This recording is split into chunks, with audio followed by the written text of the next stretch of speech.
All right, what's going on? Cat Shades, the heavy metal picker here again, and I've got a video for you today. And when you get done watching it, you're going to need to take immediate action.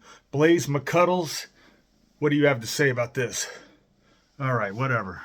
You don't want to sit in one spot, whatever. Anyhow, let's get right to it. Yeah, serious subject for all music collectors or any kind of media collectors. I've lost many pictures, many videos, many songs of great sentimental value, sometimes even material value, and I got 5 different ways that you can prevent this. Learn from my mistakes. Number 1, don't let anyone borrow anything irreplaceable or of sentimental value. I can't tell you how many times I've lent a video cassette or audio cassette to a friend only to have that friend damage it or lose it or tape over it. We don't really have that problem so much nowadays, but it can still happen with like a flash drive or a DVD. So only give out copies. My friend Glasshouse, who I made a video about him, he's the guy who stalked Trey from Morbid Angel, and I had to convince him not to whack him at a show in Detroit about 20-something years ago.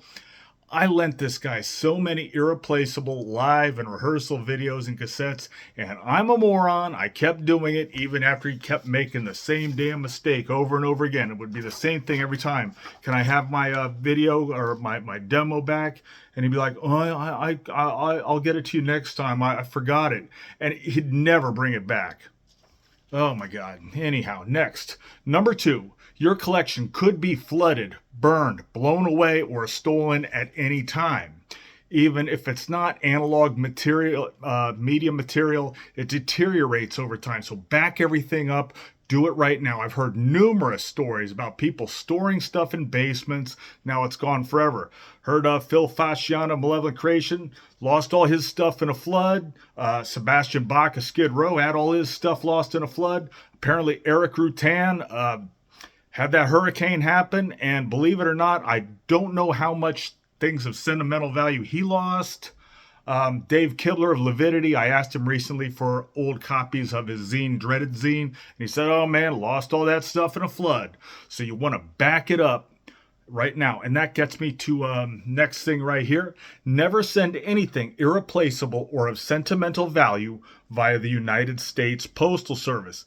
Take the extra money and send it with a reliable shipper, and don't forget to pack your items properly.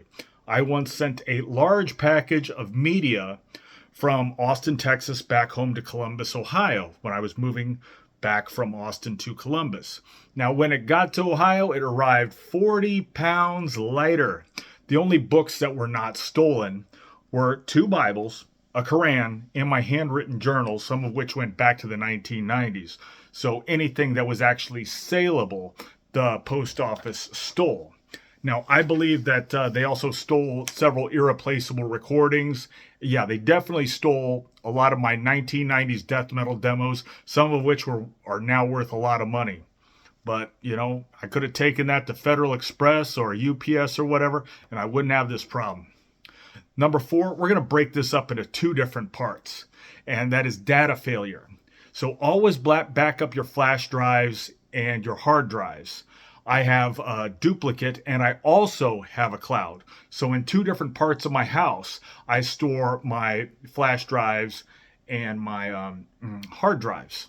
And it's just copies. So if I lose one, if a fire happens at one part of the house, it only affects the one portion. I still have everything perfectly backed up on the other side of the house, and I also have the cloud. So if the cloud was to screw up somehow, I still have my physical copies. So I have 3 different ways that my data is now protected. And I also have a hard drive that I've kept for 15 years. I dropped it from a height of maybe 2 feet. When I plugged it back in, it had the click of death. So I'm not sure how much it will cost for me to get the data off of this drive, but it also has numerous videos of women doing it with barnyard animals also. Yeah, whatever. And number 5, that brings me to this. The internet is not forever. I can think of many recordings, many videos that were hosted on MySpace, and MySpace did a little upgrade. Next thing you know, they're gone for good. There was 4 songs posted by Rick Smith of Clean Flesh, Posted on MySpace, thought, okay, yeah, it's safe on MySpace, it'll last forever. Nah. And he Rick Smith lent the original VHS video that the MySpace rehearsal was on to somebody else, and guess what? That's gone too. So I don't know if we're ever going to be able to recover these clean flash MySpace recordings, but anything, even if you see it on YouTube or Spotify, make a backup copy, because YouTube can just pull the plug on anybody's channel, whether it be your own or somebody else's, at the drop of a hat. I've had stuff censored on this channel. On one of my other channels, I've had 20, 30 videos deleted for hate speech, even though I'm not talking about anything racial or political. In one video, I'm talking about going to a Gunnison Beach in New Jersey. Apparently that's hate speech. In another video, I'm reading Kevin Samuel's autopsy. Apparently that's hate speech. But anything can be deleted at any time, so you want to just back up anything, whether it be your own content or somebody else's. Is there any way, anything that I've missed?